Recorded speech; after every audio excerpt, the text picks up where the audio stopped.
You have a choice to make.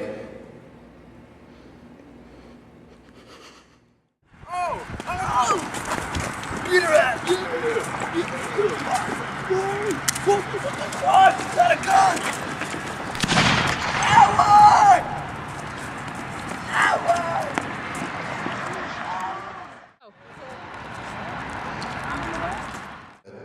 You have a choice to make.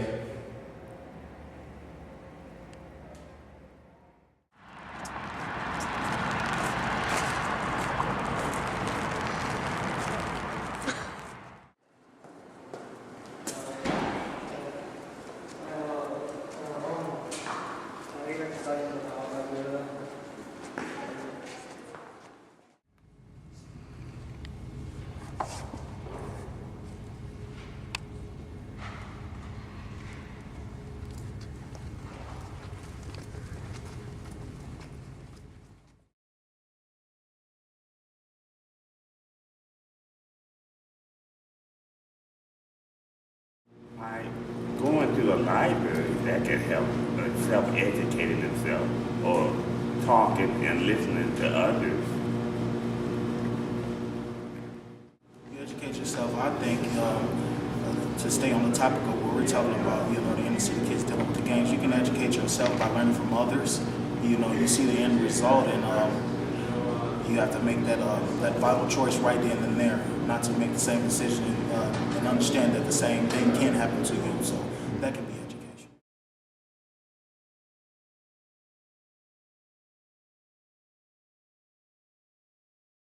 Absolutely. I think the arts has always been an avenue in which to educate yourself. Sometimes we, for whatever reason, end up in various different places that we use as a springboard to continue our education. For example, there's more to the arts than what meets the eye. There's more to what people have narrowed down to just singing and dancing and having a gift from up above.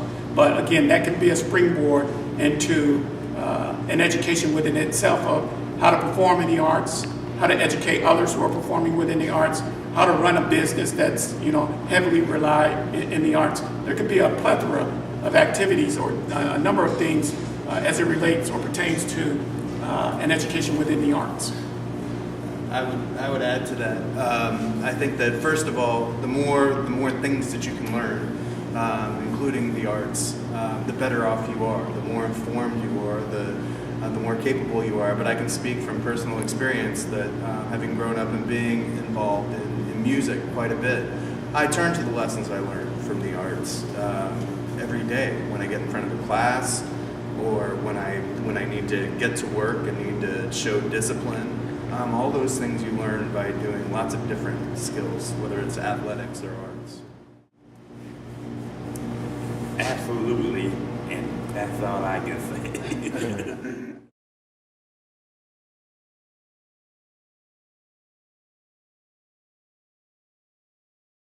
Only in that once they reach high school, they are sidetracked into a curriculum that is just meant to get them out of high school.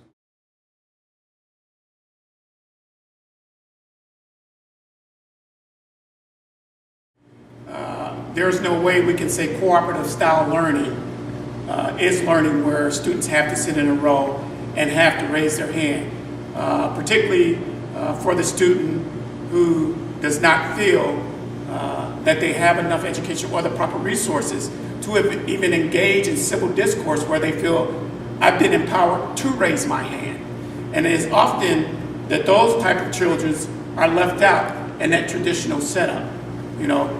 We have this program called No Child Left Behind, and it's unfortunately that the children that the program was designed for are being left behind every day.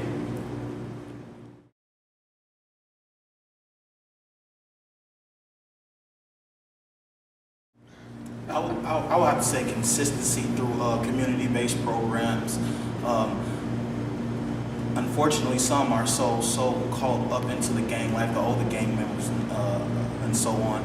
But as far as the the younger youth, I would say just, you know, sticking with them, encouraging them that they are something, that there are different ways, and not only saying that, doing all that you can as an individual to make those resources available to them so they really can see, you know, that really is a path out of this. You don't have to continue to go this route. So I would say consistency, be passionate about what you do with the youth.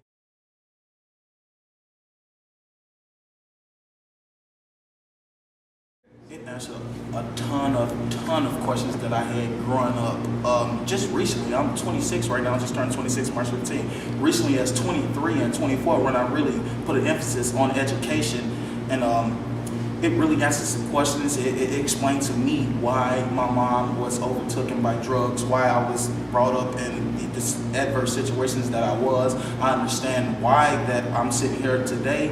You know, I understand that I have an obligation to do a 180, not a 360, and forget where I came from, but yet a 180, and reach out and extend a hand as a testimony that, you know, there is a way.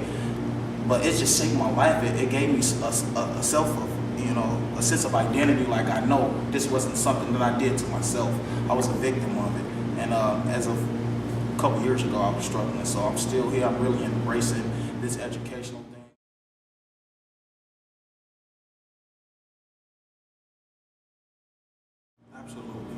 Absolutely. I mean, you look at these statistics as far as why some of these guys are in prison.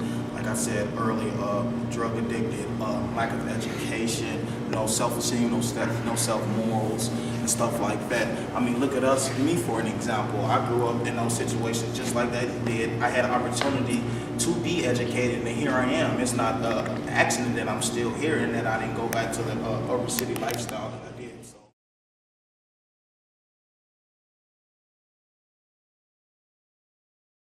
Integrated in every school system, because it gets you, you know, when you go into a specific of the major, I think a specific of a major sort of puts you in a box.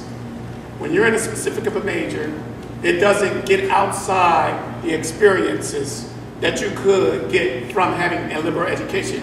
I think a liberal education gives you a solid foundation to build on, a base for enhancing your critical thinking skills. And I think those are the things that we need when you're cast back out into a workforce where you get rid of what we have in terms of traditional education. For example, no, you don't raise your hand at work to ask questions. But hopefully a liberal education, along with some other type of education, has helped you to enhance your critical thinking skills to say, as a professional employee, this is what I think is good. I think it also helps you at the round table when discussion is going on, where you're not pigeonholed to say, oh yeah, I'm just going to remain as the status quo. And oh, by the way, yes, what everybody else said at the table.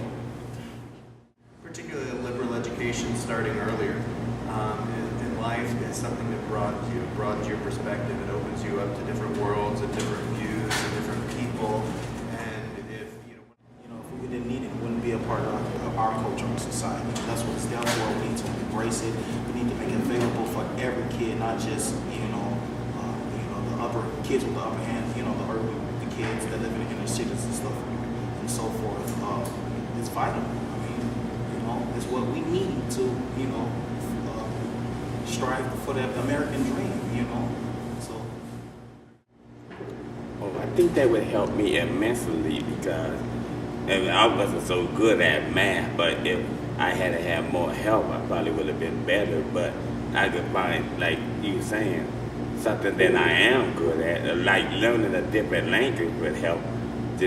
So if I see a lot of people of the Latino race, and they ask me questions, but I don't understand them, and then they don't understand my English.